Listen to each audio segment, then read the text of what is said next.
નમસ્તે. આજે વર્ષ 2025-26 ધોરણ 10 બોર્ડનું ગુજરાતીનું પેપર હતું 26/2/2026નું. બરાબર. તો એઝ એ ગુજરાતી ટીચર આજે હું તમને ટૂંકા નાના પ્રશ્નોનું સોલ્યુશન, ગુજરાતીનું પેપર સોલ્યુશન આજે હું તમને બતાવું છું. એ જોઈ લેજો. મારા સ્ટુડન્ટ પણ જોતા હશે અને એને રિક્વેસ્ટ છે કે ધોરણ 10ના બીજા અન્ય વિદ્યાર્થીઓને પણ આ પેપર સોલ્યુશન મોકલી દો, જેથી કરીને એને પણ આન્સરની ખબર પડે અને માર્કની પણ ખબર પડે. આમ તો તમારે 26 માર્કે પાસ થવાનું. એ પેપર એકદમ સરળ હતું, સરસ મજાનું હતું. ચલો તો જોઈએ પેપર સોલ્યુશન. ભાગ એ 20 માર્કનો આખો વિભાગ છે. એમાં પહેલા 4 પ્રશ્ન છે એ જોડકા છે. કૃતિ અને પાત્ર ગદ્ય આધારિત આખો વિભાગ છે. એમાં વાયરલ ઇન્ફેક્શન એમાં આવે છે તાડકા. રામે તાડકા રાક્ષસીનો વધ કર્યો તો એ વાત. ડાંગ વનો અને એમાં લેખકના મિત્ર જગદીશભાઈના ઘરની વાત આવે છે. ભૂખથી ભૂંડી ભીખ એમાં લાઇનમાં ઊભેલો નાનો કાળુને એ મેણા ટોણા મારે છે એ વાત આવે છે. અને વિરલ વિભૂતિમાં અમીચંદભાઈને સર્પદંશ કર્યો તો સર્પદંશ થયો તો એ વાત આવે છે. એટલે તાડકા, જગદીશભાઈ, નાનો અને અમીચંદભાઈ આ રીતના આન્સર છે. ત્યારબાદ ખાલી જગ્યા જોઈ લ્યો. તો ખાલી જગ્યામાં અંકલેશ્વરને મિત્રો મજાકમાં ગંદકેશ્વર કહેતા હતા. કાળુ માને છે કે જગતમાં સૌથી ખરાબ બાબત એ ભીખ માટે હાથ લંબાવો એ છે. ચોપડાની ઇન્દ્રજાળ પાઠ લેખકની જે આત્મકથા છે બાનો ભીખુ એ પુસ્તકમાંથી લેવામાં આવ્યો છે. અને હિમનદી ઓળંગવાના સાધનોના અભાવે લેખક પાછા ફર્યા. એક વાક્યનો પ્રશ્ન. અંકિતને પરીક્ષામાં ઉત્તીર્ણ થવાની ખુશીમાં રામાયણ અને મહાભારતની બાળકથાના પુસ્તકો ભેટ મળ્યા હતા.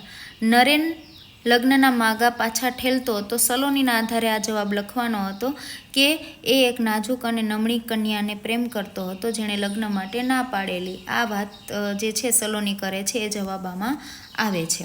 ત્યારબાદ 3-4 વાક્યના ઉત્તર કોઈ પણ 2 લખવાના. ડુંગરની પત્ની અચાનક અટકીને શા માટે ઊભી રહી ગઈ? કારણ કે તેને ધૂળમાં તેની મૃત્યુ પામેલી બબલીના પગલીઓ દેખાઈ હતી.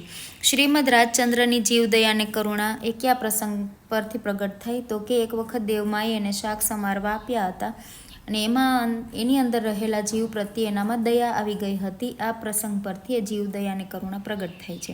લોકમાન્ય તિલકના મતે ગીતા એક માર્ગદર્શક રૂપે પ્રગટ થાય છે.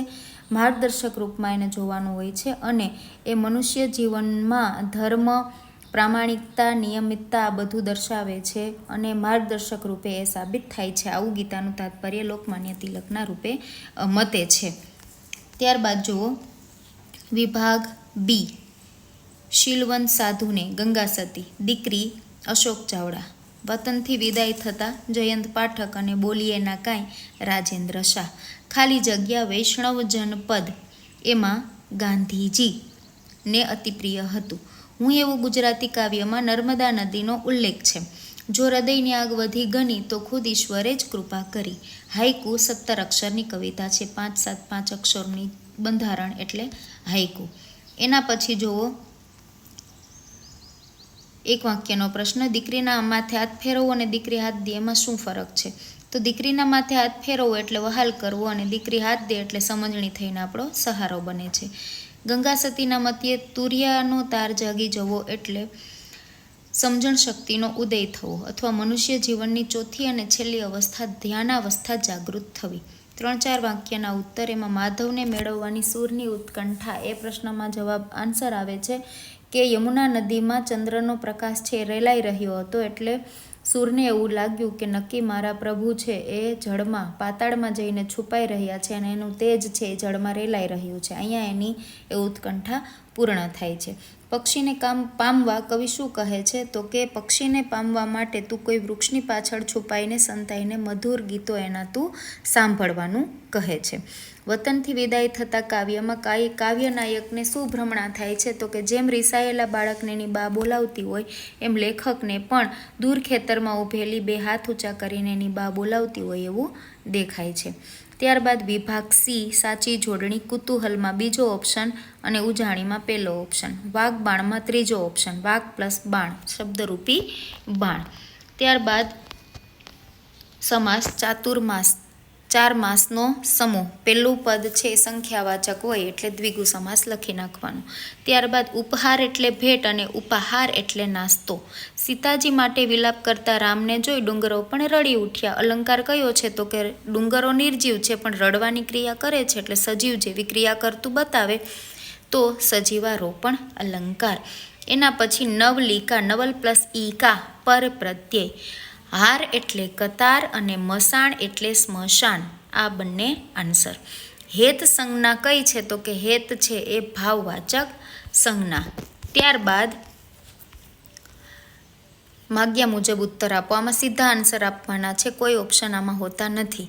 હવે રૂઢિપ્રયોગનો અર્થ. નવ નેજા પડવા યાની ખૂબ તકલીફ કે ખૂબ મુશ્કેલી પડવી. કહેવત, નહીં ઘરના કે નહીં ઘાટના. તો એનો જવાબ આવશે ન આ બાજુના કે ન પેલી બાજુના.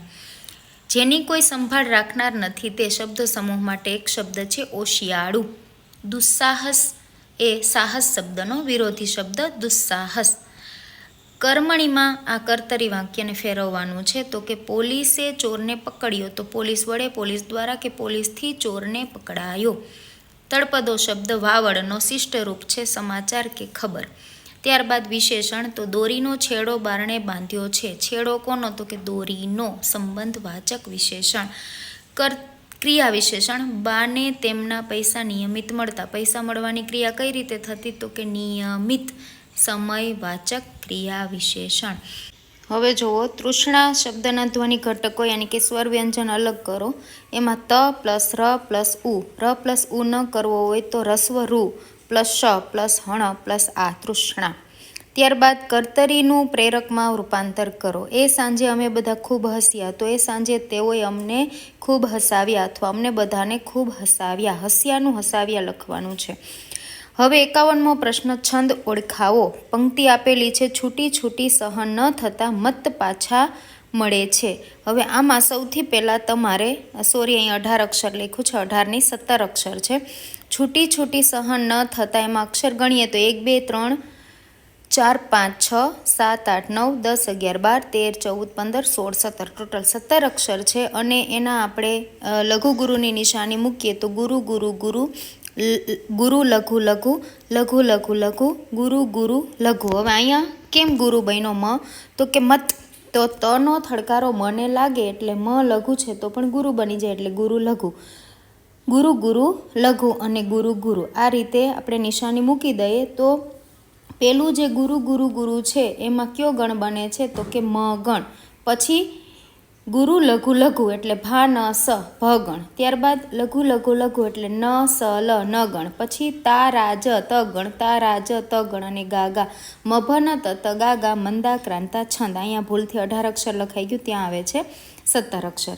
ત્યારબાદ છેલ્લો 52મો પ્રશ્ન છે કે એક ચરણમાં 15 માત્રા ધરાવતો હોય. સળંગ પંક્તિમાં જો 2 ચરણ હોય તો કુલ 30 માત્રા થાય. હવે માત્રા આવી ગઈ એટલે માત્રા મેળ છંદ કાં તો ચોપાઈ, કાં તો દોહરો, હરિગીત અથવા સવૈયા. 4માંથી કોઈ પણ એક છંદ હોઈ શકે. હવે માત્રા મેળ છંદનું બંધારણ જો તમને યાદ હોય તો 15 + 15 = 30 માત્રા એટલે માત્રા મેળ છંદ ચોપાઈ છંદ છે. That's it. આ હતું વ્યાકરણનું સોલ્યુશન. ત્યારબાદ વિભાગ ડી, એમાં સરસ મજાના અર્થ વિસ્તાર આપેલા છે, અહેવાલ આપેલો છે, નિબંધ છે. આરામથી તમે એ લખી શકો અને આરામથી મૌલિકતાના ગુણ પણ પ્રાપ્ત કરી શકો. ચલો, તો પેપર સોલ્યુશન તમને બધાને મળી ગયું છે. મોટા પ્રશ્ન તમારી રીતે થોડુંક જોઈ લેવું અને ખાસ કરીને લેખન વિભાગ છે એમાં તમે તમારા વિચારો તમારે રજૂ કરવાના હોય છે. આખો જે 20 માર્કનો લેખન વિભાગ છે મૌલિકતા પર ડિપેન્ડ કરે છે એટલે તમારા વિચારોના તમને માર્ક મળે છે. આરામથી માર્ક કવર કરી શકો. જો આ વિડીયો તમને ગમ્યો હોય તો બીજાને શેર કરજો, લાઈક કરજો અને સબસ્ક્રાઈબ કરજો. Bye bye.